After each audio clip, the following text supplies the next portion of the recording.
comes to the wild cards with a new patch set up. Unique picks, fighters for both, and I feel like this could be a very joyous occasion for all of us. But it is gonna request a lot of technical mastery between our players. It's series number 2, game number 1, Guangzhou Gaming versus Axis, China versus MENA. Hey, it's wild card for a reason. It's wild. Sora Gold! Sora Gold! Owls on Sora! Okay, okay. This opens up a lot of things, right? Because, yeah, obviously, number 1, you don't really want to go up against the Esmeralda, or rather the heroes being thrown at that. But, yeah, so far the Sora Gold. To be honest, I don't really see much of a sample size of this Sora in the gold lane, but they're gonna go and invade this orange buff. They cleared it up so quickly.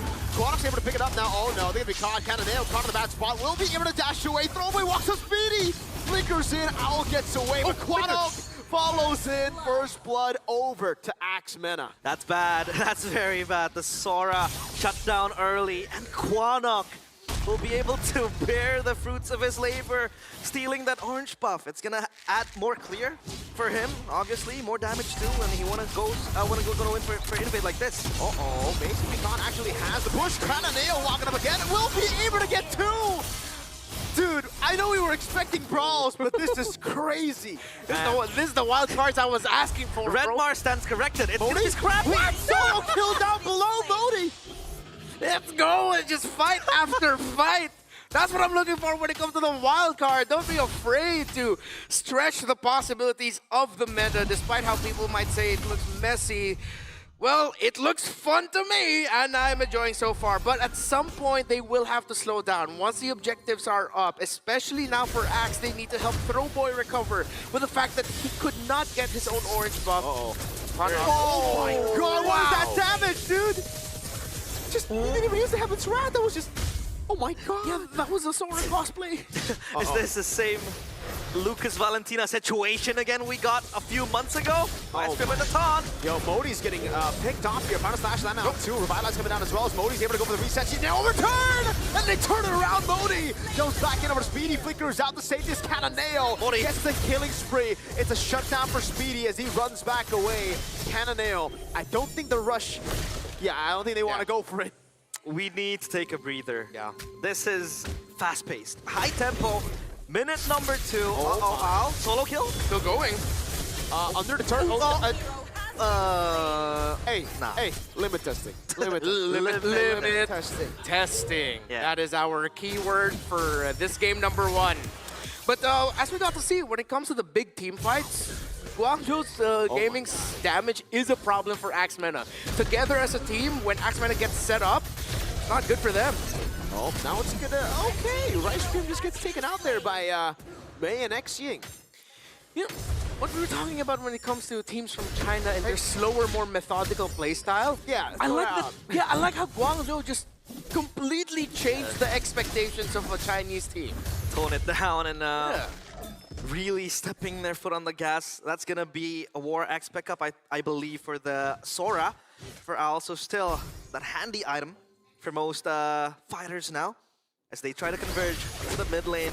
Do they want to fight and brawl this out again? Quanok is level 6, and that's going to be a Genius Wand pickup for Cananeo, who is, by the way, 3-0. This Joy will sting. So that could be the angle. That's why maybe the Joy gets picked up so early by Guangzhou Gaming. They feel like maybe with the Genius Wand change, it has made Joy so much stronger earlier in the game. It seems like since they do have the umbrella and... Oh, wait. Cananeo's on one off back now. AOG coming down as well as Modi's going to be locked down with a shoulder bash. Modi taken out by Quanok and Throwboy together. But Quanok has already used the ultimate. Oh my God, Owl! All into the back line. Won't be able to find it. That's all. Not the... Yeah, it looked flashy. It looked good. Yeah, the Stormbind was perfect, but Axe MENA just had the counter locked in right away. So Guangzhou Gaming, what they have in damage, Axe MENA has in crowd control. There's just so much, actually all members of Axe MENA have some very substantial crowd control that can mess up the team fight flow for Guangzhou Gaming. Yeah. Well, Cananeo, 1v1 up against Speedy. I don't think he's gonna go and commit to the kill, but up top, they are munching on that turret plate and the turret itself. Let's see if Axe wants to go in for more. So this bears the question, is Sora now the enabler for more Valentina picks. Because Yep. so far, this Valentina looks very strong with that ultimate. Yes, does. it's confirmed. Because even the Thunder Wrath of a Valentina Sora cosplay hurts like crazy. Oh my Does. god. Yeah, they're just battling it out. I think for Guangzhou Gaming, this composition really... Oh, there we go. He's just going to use it. It relies heavily on a combo. Like, that has to be comboed in together with a Joy walking up, with a final slash from Modi as he jumps all around with a vengeance. Then it will look good. If not, if it's only like 2 members like earlier, then you just see them use the combo and then get completely destroyed. And gentlemen, there have been 15 kills in the first 5 minutes of this game. Wow. Radiant Armor rush here for Rice Cream. Good itemization. Deleted. Wow, that was a too easy kill there onto Throwboy. Yeah. The Genius Wand really helps it as well. Kanoneo will not stop anytime soon. 4 and 0. So we'll see. Guangzhou Gaming, I think hard to really achieve their win cons in the team fights. We haven't really mentioned as well how, you know, the Phoveus gets a lot of reset as well. Yeah. Especially with the Arlet and Frey. But again, Oh, I think man. the Joy will be kind of like the building block, the foundation for Guangzhou Gaming if they want to go and win the fights. Because this Joy kind of has access to the backline without anything stopping it. Maybe just the Gatot Kacho, but it has to be a telegraph taunt that has to be timed. So yeah, Guangzhou Gaming still have that win con in Kanoneo. At this point now, though, I think Owl needs to step up and being able to deal more damage. Because of the threat of the Joy, Axe was forced to build a lot of early Radiant armors. There is a Dreadnought armor, at least one, but now it's Owl's time to deal the burst. Does he have enough? That's the question, though, especially against Speedy. Speedy already flickered out. Yeah. Well, let's see. This hurdle might be a catalyst for more fights that might happen. Quanok has the stolen ultimate. It's gonna be crazy. Yeah, the AOG coming down as well, but Owl's gonna go for the Heaven's Wrath. Quantum not caught in the bad spot. Will be taken down by a big bomb. XG in the midst of it all. Dark Wave landing on 2.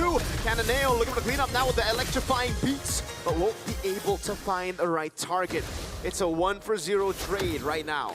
And I think they found the formula. If they can isolate Quanok in a situation, burst him down before he activates the ultimate, I think that's gonna be the win con for Guangzhou Gaming. Final slash! Yeah, not enough damage to get Speedy low at all. Like, this is gonna be a problem for Guangzhou Gaming. No one can kill Speedy. He's unkillable. Throwboy walks up. Gotta be careful here. Yeah, they don't have the right damage profile to deal with this Esmeralda. No, Alpho. Wow.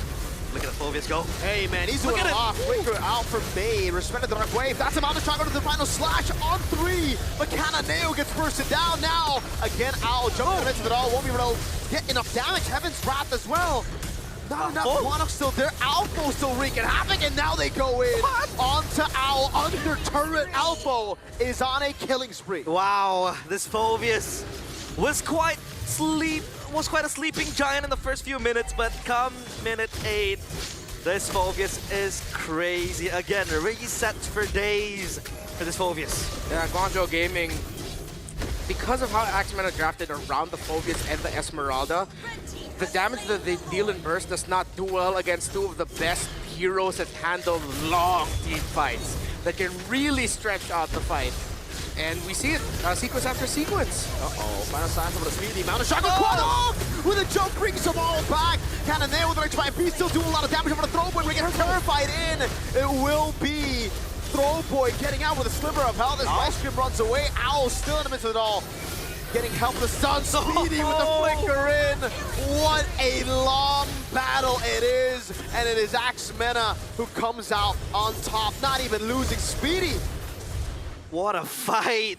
Beautiful showing from Axmena, layering the CC together and then going front to back, completely isolating each member of Guangzhou Gaming. They will take that mid-tier 2 turret, but so far it feels like Guangzhou does not have enough damage to take down Axmena. Modi might want to do something, but I don't think that's going to be the case. And this Kagura pickup, to be honest, it seems relevant now because they need some sort of big combo. I think it was about to be with Owl, but nothing has been crafted so far. Yeah, the window that Guangzhou Gaming had in the early to mid just got completely shut by Axemena, again, because of all the card control they had. And Quanok's Terrify has been a sleeper hit for a lot of these team fights. Yeah. Add to that all the crowd control that Axemena has outside of the Valentina. Every team fight for Guangzhou Gaming is so demanding. They have to use all of their ultimates, their entire kit just to make it work. While Axemena, again, because they can stretch it out, they can conserve some abilities here and there, save some dashes, save some crowd controls, which just works out very well for them in the end. With a 7,000 gold lead, I don't know, man. Owl sees the Heaven's Wrath defensively to escape. That's not a good look. Mountain Shocker landing. Oh! Quantum Stocks, what a combo! To the back, Throwboy gets caught! Under turret, Alpha takes the Infernal Pursuit. Under turret gets caught by the Electrifying Beat. Quantum walks back up, and Owl is doing so much damage. Flickers out away from the Heaven's Wrath.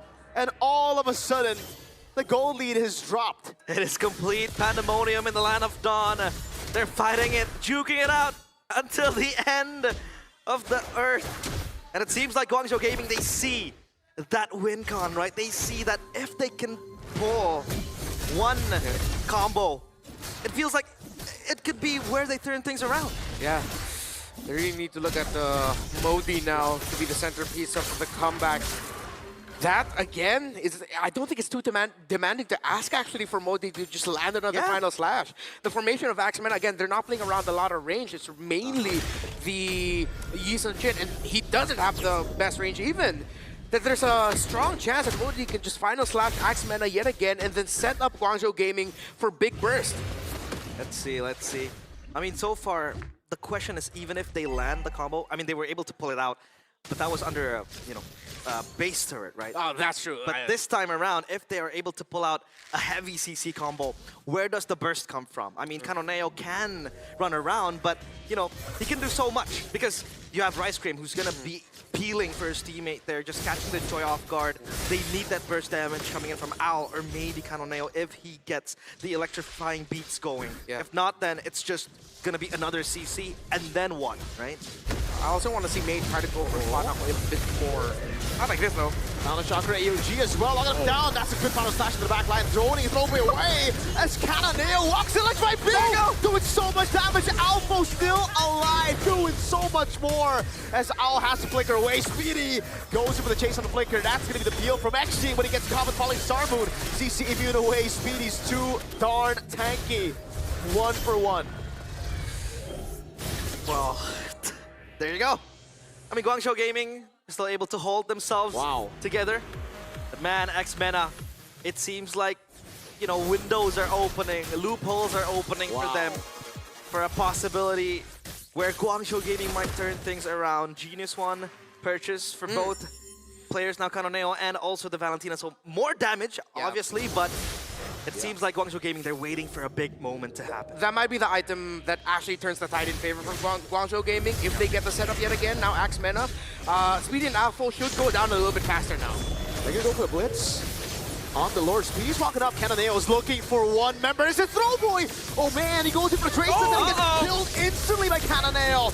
That's Xing in the back, able to find a kill over to Quanok. May still escaping. Falling Summer doesn't land. Owl is going through. Rice Grim. Only the fighters left. Well, technically a tank on the Esmeralda. No way, Axemena. They threw off a big lead, and now it's going to be Guangzhou Gaming playing the game finally. After 13 minutes, they're going to get the Lord Speedy. Uh-oh, Falling Star Moon lands on Speedy. But even at this point, Guangzhou Gaming know they cannot burst Speedy. Yeah. All they need to do is ignore the Dancing Lady. Go for the backline. Yeah, look for everyone else and you'll be fine. And just as expected, the Genius One pickups just in time was the difference maker this time around. But I like that extra bit of change where it was, instead of going for the Phoveus and Esmeralda, just look for Throwboy right away. No wonder Kanoneo's been widely regarded in China as a player to look out for. And this is... go on, Mirko. Can I just say, this reminds me of not an AP brand, not a Team Spirit brand. This reminds me of a TNC brand. Ah, right. The more unique ideas. Complete chaos as well. Yeah, chaos, the unique takes on the game. Guangzhou Gaming now putting the pressure onto Axe. The pressure's not for kills, it's to just slowly push Axe back. They're not going to be able to take the turret, though. Yeah. They go for the purple buff, they'll be able to take it. I think right now, the Alpha just needs to peel for Throwboy. They just need to fully peel. Let Speedy do his thing. The rest of the team needs to just play for Throwboy. Yeah. And prior to this period, nobody really played in the side lanes so far, right? They've been ganging up together, looking for fights, and the turrets both up top and down bottom taken down by X-Mena is also due to the fact that they were able to activate the Lord, plus looking for fights in the orange jungle side of Guangzhou Gaming. And now is the time where, if they want to activate the side lanes, this is the perfect time, because now Guangzhou Gaming, they have a bigger breathing space. They're now able to step foot on enemy territory as well, pushing out the side lanes now. And I think Sora will do quite a good job as well at that. They're not going to be ganging up together as much, looking for crazy fights. This is where they can activate the macro game, because we haven't seen much of that in the past 14 minutes. Yeah. Add to them being able to do a little bit more for the macro. In terms of the team fighting, I like the Guangzhou approach of actually splitting it up. If it's not Modi splitting up the formation with the final slash, it's Cannoneo forcing Ice away. Winter Crown picked up by the Joy now means he can do that more. Do even more aggressive plays, looking straight at Throwboy or Quanok, trying to take them down, which forces Alpha, Rice Cream, and Speedy to get close, which then sets up for Modi with the final slash. Yeah. Safety is #1 priority, obviously. Joy, or Cannoneo, is kind of the backbone now for Guangzhou Gaming in terms of damage. And he needs that safety. He needs to be able to output the damage in a safe way as well. That Winter Crown will come in handy if needs be to be pressed. Immortality though for Speedy. Speedy so far has been deathless, 11 assists as well. The Esmeralda, super hard to kill. Holy but then, crystal. Guangzhou Gaming has proven that you don't really need to kill the Esmeralda. Yes. You can look for other members, like how they were able to gang up on Throwboy, isolate him, cut him off, Quanok as well. The same thing happened to him. So if they're able to take down core members, you can completely just deny Speedy, because Speedy has been the one just carrying X-Mena in the long drawn-out team fights. Yeah, I think you said the key word there where, yeah, we're seeing a lot of 5v5s, but you see the little moments of isolation that Guangzhou gets to find. Yeah. Oh, man, that's a big falling star moon. Over on Xing and Modi. Trying to go for the kite now. Owl jumped into the back line. Won't be able to find any damage. And Speedy was way too far. Speedy forcing out the flicker. Now the AOG to cut him off. Uh-oh. Owl's found in the bad spot. They can be all inning on him. Quantum jumps in as well. Taking very long time beats. Cannoneo with 2 in the back. But Owl will fall as well. That's a 2-for-1 now. Speedy goes in again and again. Never really stopping. Wow, there's a reason why Vren says in his statement that Cannoneo is the backbone of his team. Look at him doing things like this. Fully stacked up now. Lynchpine beats as well. Winter Crown already used up by Alpha as the taunt doesn't land. Alpha's getting traded down. The Dark Wave already. Cannoneo still going through and even through the Esmeralda shield. Down. They won't be able to get him out. So pushing him out top lane. That's Alpha jumping in. Final slash brings them back. Alpha down. Speedy will finally lose his life. Wow. What a fight, Redmar. Hey, How it works. count on Coach Vren to make a superstar out of a Filipino Cannoneo this time around. Wow. 9-2-7, and he's locked in every time on the Throwboy and Quanok. Throwboy cannot walk up, dude. There's no way. This has to be free unless Rice Cream pulls a mirror. Oh, cancel on the AOG. Another one. No. 2 cancels, and that's all they get. Cannoneo! The Wishing Lantern almost took him down. Modi, you gotta play it safe, boys. You got a Lord in the mid lane. Yeah, a few changes to the Wishing Lantern as well. You know, 1,000 damage now to pop the butterflies, but still, it stings. And for the first time, we hear cheers coming in from the crowd. They're enjoying it. Yeah, they're enjoying it. We're enjoying it as well. 19 kills and 17 kills as well. 18 minutes. This is the longest game so far we've seen in the wild cards. It's the Lord Marches in the mid lane. Both surprised and not surprised, ultimately incredibly satisfied with what I've seen so far in this game #1. Almost 20 minutes of fighting. Hey, Throwboy so low. That's Ying. Oh Bang! my God, Cannoneo! Again, now pops in the Winter Crown. Quanok's gonna be taken out by Mei, and Cannoneo still alive. He has the immortality now. He doesn't care. Alpha goes within the ground. They're gonna all in onto to him. Now the immortality down. Wave in the bottom lane pushing in as Cannonale finally falls. Owl trying to deal out a little bit more damage as May again clears out the waves. And Owl, Ying, and Modi have finally dealt with Alpha. It's just Speedy left. It's a long, drawn-out battle, but in the end, it is Guangzhou Gaming who stand victorious only with Rice Grim left. Welcome to the wild cards. Welcome once again to M7. Guangzhou Gaming.